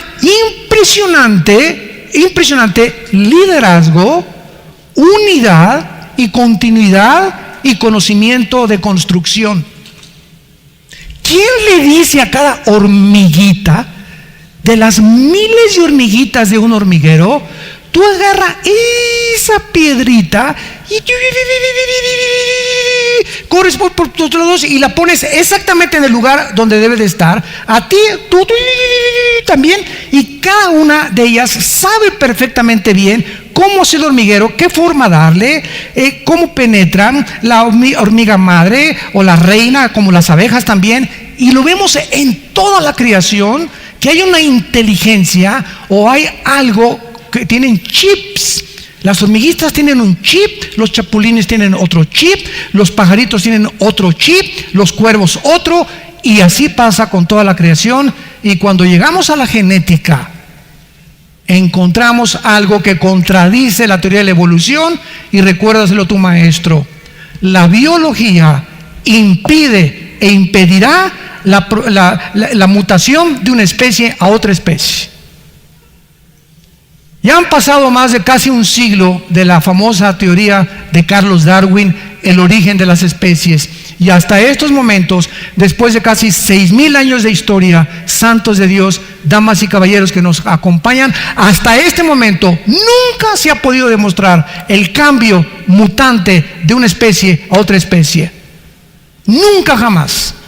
Nunca un rinoceronte se cambiará a un elefante, un chango a un ser humano, un ave a un pez. Jamás. Y el día que lo encuentren, demuestran la evolución. Por el cambio de mutación lo impiden. ¿Qué cosa? Los aminoácidos. Apúntalo para que se lo lleves a tu médico, a tu doctor, a Teo y a tus maestros también. Los aminoácidos son los ladrillos de la vida. Y el esperma de un chango hace que la piel del chango y la sangre del chango tengan un ADN diferente al ADN mío, de la jirafa, del rinoceronte, del avestruz, del búho, de las cabras, de los perros, de los gatos y el ganado vacuno, etcétera, etcétera. Cada especie tiene su ADN, su composición genética, que determina la forma de su cuerpo. Los peces tienen un sistema branquial, fueron diseñados para vivir dentro del agua, no fuera del agua. Las cabras tienen patas especiales para vivir en los montes. Las liebres, unas patas impresionantes para escaparse de sus captores. Los borreguitos, los más brutos de toda la creación. ¿Sabían ustedes eso? Que las ovejas son los animales más tontos de todos los que Dios creó. Oiga, hermano, y de todos los animales que Dios creó, ¿a quién escogió Dios para compararnos? ¿A quién? A las ovejas. ¿Por qué? Escuchen esto. Las ovejas, hasta puedo imitar las ovejas. Las ovejas son los únicos animales de la creación que no pueden sobrevivir sin un pastor. caballos, vacas, chivos, los puedes ver. Nunca verás ovejas en ninguna parte donde viajes que no tengan un pastor que esté cerca cuidándolas, por lo bruto que son. Las ovejas son animales semiciegos, no ven más que 2 o 3 metros. Entonces, tienen una capacidad, ¿verdad?, tan limitada que por eso necesitan pastorearse. Entonces, ellos no saben distinguir entre un hongo saludable y un hongo venenoso. Entonces, el pastor las tiene que guiar y las ovejas no pueden ver, pero tienen un oído sobredesarrollado. Y por eso no hay un pastor que no tenga un cayado, un bastón. Un pastor nunca lo verás sin una vara en su mano, porque el pastor sabe y conoce sus ovejas, y cuando el pastor va comenzando a golpear las piedras, las ovejas no lo ven, pero lo oyen. Y Jesús dijo en Juan 10, mis ovejas oyen mi voz y me siguen. No vemos a Jesús, pero lo oímos en su palabra.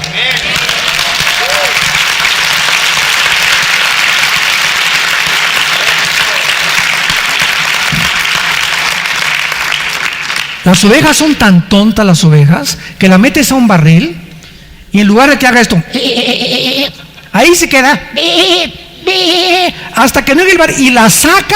No, es tan tonta que no se sale por sí misma. Y así somos los seres humanos semiciegos, incapaces de ayudarnos a nosotros mismos. Si Cristo no hubiera intervenido en el espacio, en el tiempo, no hubiéramos podido salir del pecado, de la esclavitud en que nacimos. Necesitamos a Jesús. Jehová es mi pastor, nada me faltará. Dichosos y felices todos ustedes y que nos escuchan de tener a Jesucristo como su pastor. Gracias a Dios. Muy bien, rápidamente, ¿cómo será nuestro cuerpo? Vamos rápidamente a ver esto que está precioso. ¿Como el de John Travolta? ¿Como el de Madonna? ¿Te parecerás a Tom Cruise o a Elvis Presley, etcétera, etcétera? Y todos queremos saber, ¿verdad? Otra pregunta es, ¿habrá sexos en la otra vida? O sea, si ahorita hubo reproducción, en la otra vida hay reproducción. Hay hermanos que Jesucristo dijo que seremos como los ángeles, que no nos reproduciremos como los ángeles que están en el cielo, que están en el cielo, y eso lo han tomado un solo versículo para decir que no va a haber sexo después de la vida y la muerte, y vamos a mostrar que cuando muramos vamos a seguirnos reproduciendo. Isaías 65, pero lo vamos a ver más adelante. Muy bien, vamos a ver en primer lugar cómo será nuestro cuerpo y que todo sea con fundamento bíblico. Filipenses capítulo 3. ¿Cómo será nuestro cuerpo después de que resucitemos? ¿Cómo será? ¿Qué características tendrá el cuerpo glorificado? Ya no sujeto ni a enfermedad, ni a muerte, ni a nada. Filipenses 3, 20 y 21. Mas nuestra ciudadanía está en los cielos, de donde también esperamos al Salvador, al Señor Jesucristo, el cual transformará. Metachematizo en el griego. Metachematizo, que significa cambiar de forma. El cual cambiará nuestro cuerpo de forma que tenemos ahorita, que está muriéndose celularmente, ¿verdad? Y envejeciendo. Nos hacemos, todos los días morimos celularmente y todos los días envejecemos algo. Va a cambiar este cuerpo corruptible, el cuerpo de la humillación se le llama, para que sea ¿cómo? ¿Cómo será nuestro cuerpo? Semejante al cuerpo de Jesucristo cuando resucitó. Ahora bien, ya tenemos la primera incógnita despejada. Nuestros cuerpos serán iguales al de Cristo cuando resucitó. Por consiguiente, vamos a investigar las características que tenía el cuerpo de Cristo al resucitar. Número 1, cuando Cristo resucitó, dice Juan 19:34, que no tenía una gota de sangre. Dice Juan, vi salir de su costado cuando el centurión romano, jefe expertos en ejecución de los soldados, tenía la orden de a todos los crucificados romperle las rodillas con un garrote, para que al romperse los meniscos de las rodillas, el cuerpo ya no tuviera con qué defenderse, y si no estaban muertos, morían por asfixia. Ya no podrían el diafragma hacer esto, ¿verdad? Ya no tendrían la fuerza de poder jalar y se asfixiaban los que habían sobrevivido las 2-3 horas colgados en una cruz. Pero estaba escrito en el libro del Éxodo que a Cristo, al Cordero, no le podían romper los huesos. Entonces el centurión romano, cumpliendo la profecía sin saberlo, pero tenía que garantizar que Cristo era muerto, agarró una lanza y la atravesó de aquí, del lado izquierdo, y le salió la lanza por el otro costado. Lo atravesó de lado a lado, atravesando todo su corazón y la capa del miocardio y del pericardio, que es lo que envuelve el corazón. Entonces Juan escribe hace 2000 años, cuando me acerqué a la cruz, porque fue el único que estuvo en la cruz, Juan dice: vi salir una gota de agua con sangre.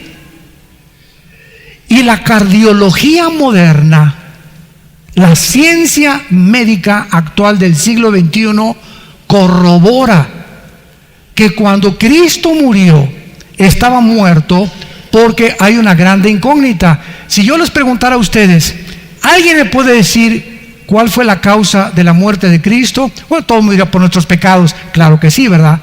Esa fue la razón. Pero ¿qué ocasionó clínicamente su muerte? ¿No murió por asfixia? ¿No murió por desangramiento?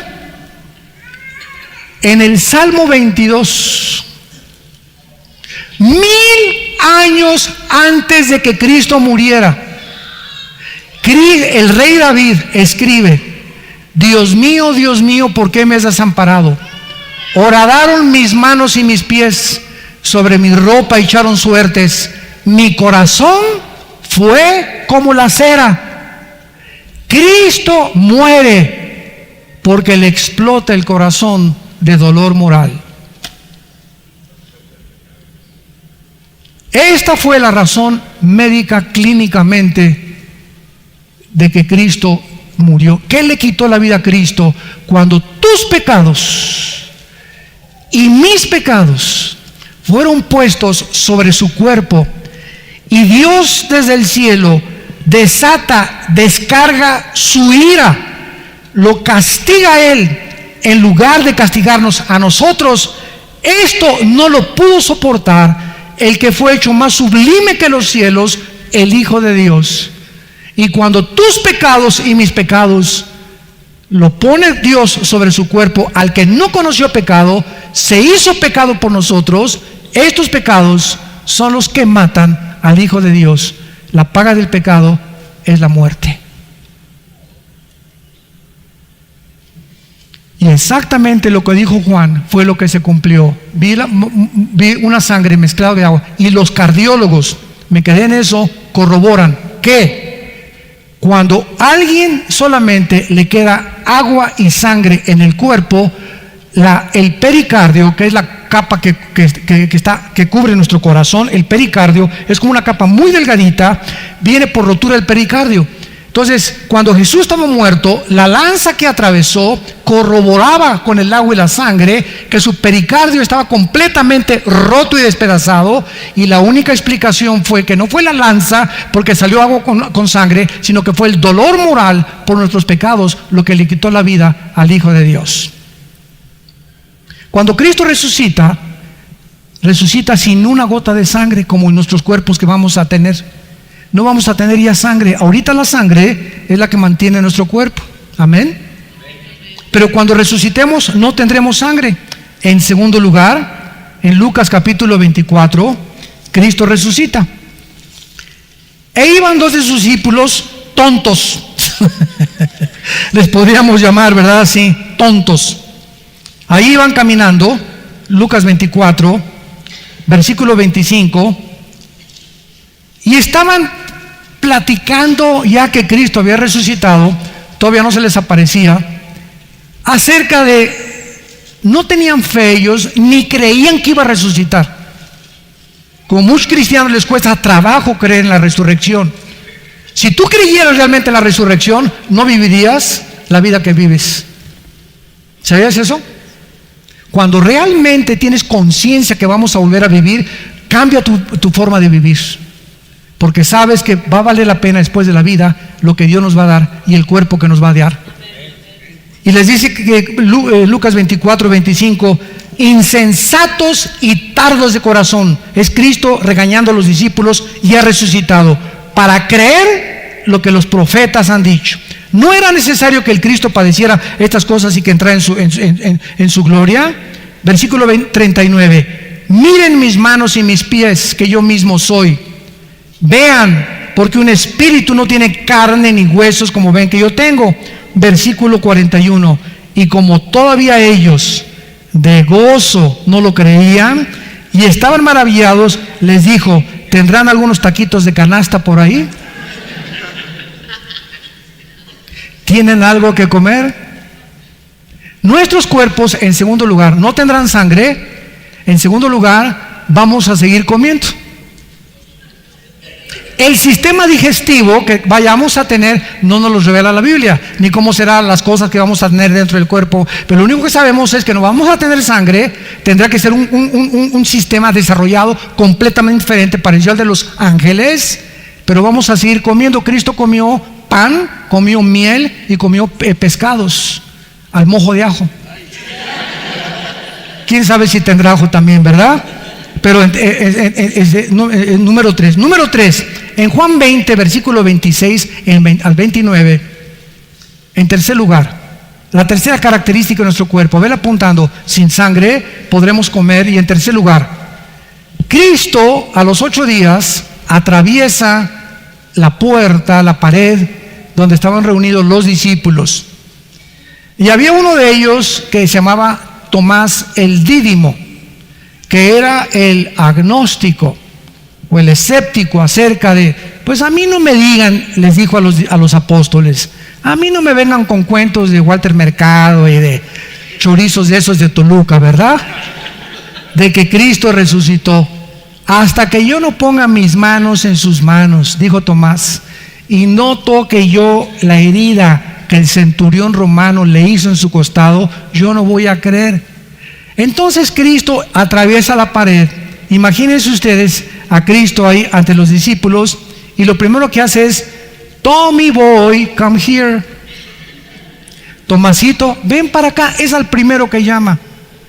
Y Cristo le dice a Tomás: pon tus manos aquí. Ahora vean esto: cuando Tomás pone las manos en las manos de Cristo, no la atraviesa, tocó algo sólido. Por eso él recalcó: los espíritus no tienen carne ni huesos como yo tengo. Soy espíritu, pero una forma material.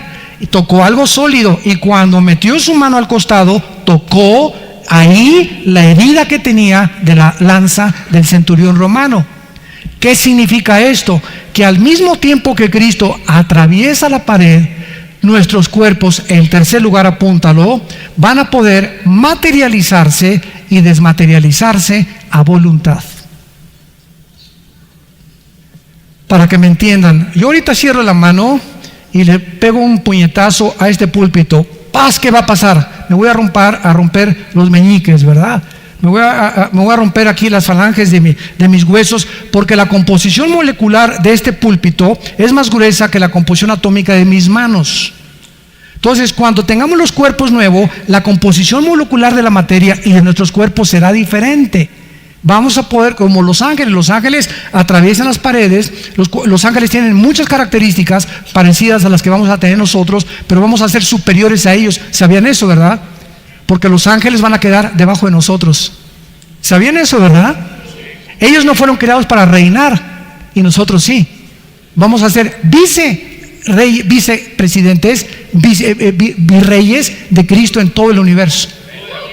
Esto es maravilloso. Entonces, la tercera característica es esa, ¿verdad? En cuarto lugar, Isaías 65, está el profeta describiendo la vida en el reino milenial, cuando regresemos con cuerpos ya resucitados a reinar con Cristo. ¿Cómo será la vida? Versículo 21, Isaías 65, edificaremos casas, moraremos en ellas, plantaremos viñas y comeremos el fruto de ellas. La vida, ya nuestros cuerpos, la vida.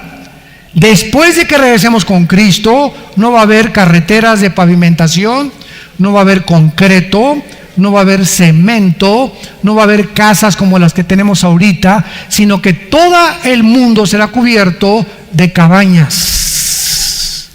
Y regresaremos a la agricultura y comeremos lo que nosotros cosechemos. Cada quien tendrá su parcela, unos más grandes que otros, según hayan sido más santos que otros.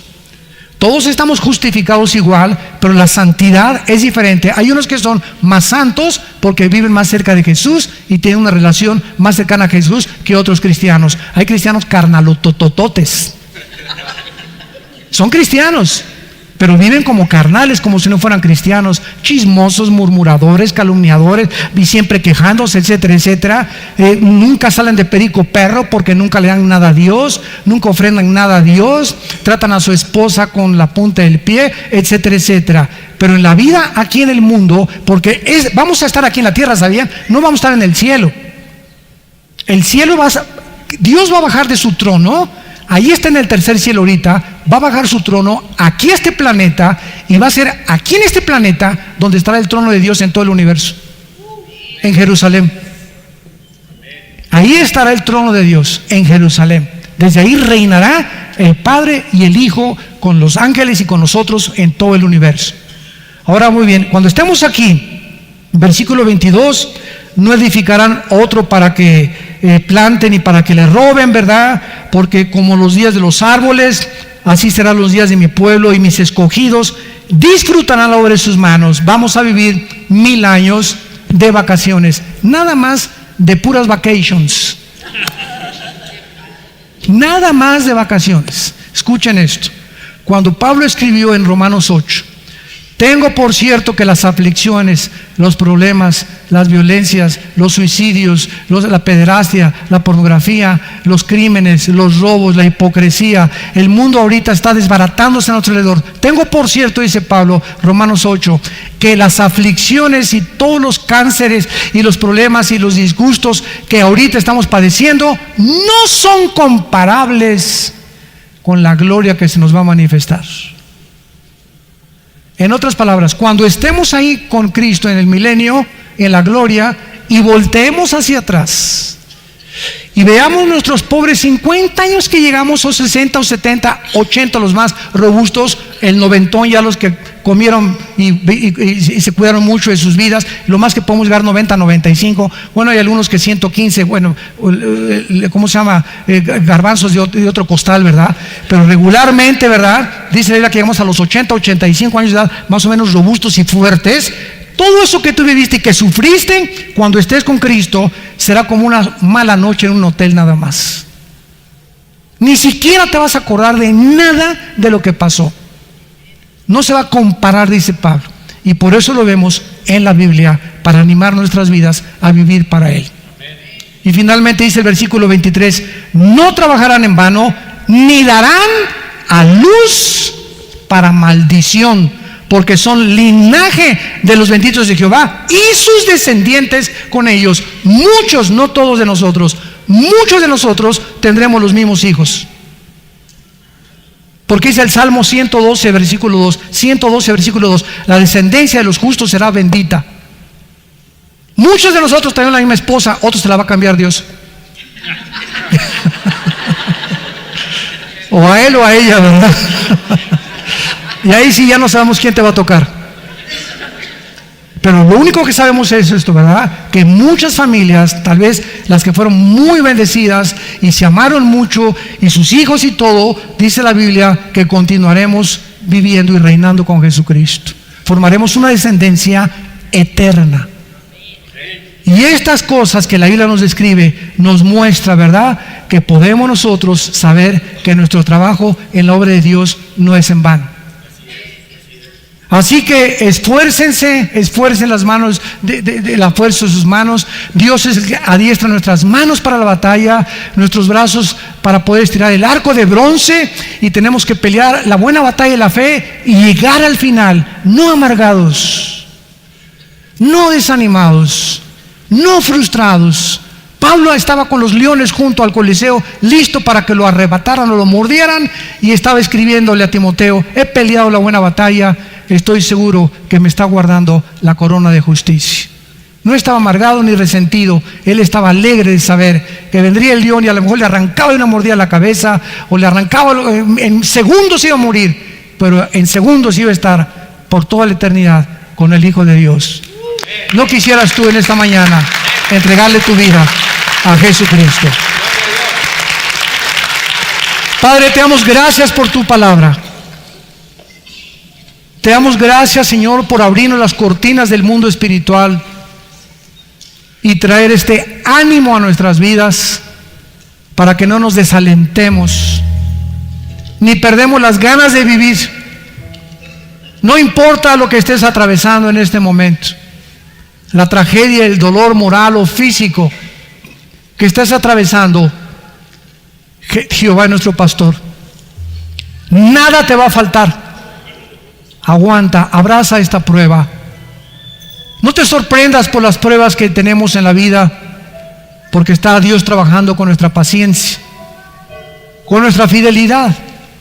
Pero es la fe, la confianza en sus promesas, la que nos hace salir avantes, porque estamos atribulados en todo, pero no angustiados, perseguidos, pero no desamparados, derribados, pero nunca destruidos, llevando por todos lados la muerte de Jesús, para que a través de nuestros cuerpos se manifieste su vida, porque no mirando las cosas que se ven, sino las que no se ven, porque esta leve tribulación momentánea que estamos atravesando muchos aquí en este mundo, produce en nosotros un peso cada vez más excelente de gloria, para que no nos cansemos de hacer el bien.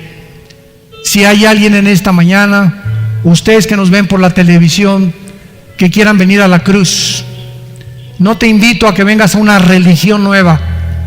Te invito a un hombre que se llama Jesús, Jesucristo, que dio su vida por ti. Que vengas y lo abraces y lo recibas como tu Señor y como tu Salvador, y lo abraces en tu alma y creas lo que Él hizo en esa cruz por ti y por mí. Si tú quieres hacer esta decisión que marcará tu vida por toda la eternidad, dile con estas palabras: Señor mío y Dios mío, te pido perdón por mis pecados. Creo que en esa cruz con tu sangre pagaste por ellos, y que a los 3 días venciste la muerte, te levantaste para darme la esperanza de que así como tú volviste a vivir y venciste la muerte para siempre, así también yo, que he creído en ti, en lo que has hecho en mi lugar, volveré a vivir contigo por toda la eternidad. Dame el poder en el Espíritu Santo para poder ser fiel hasta la muerte. En el nombre de Jesús. Amén.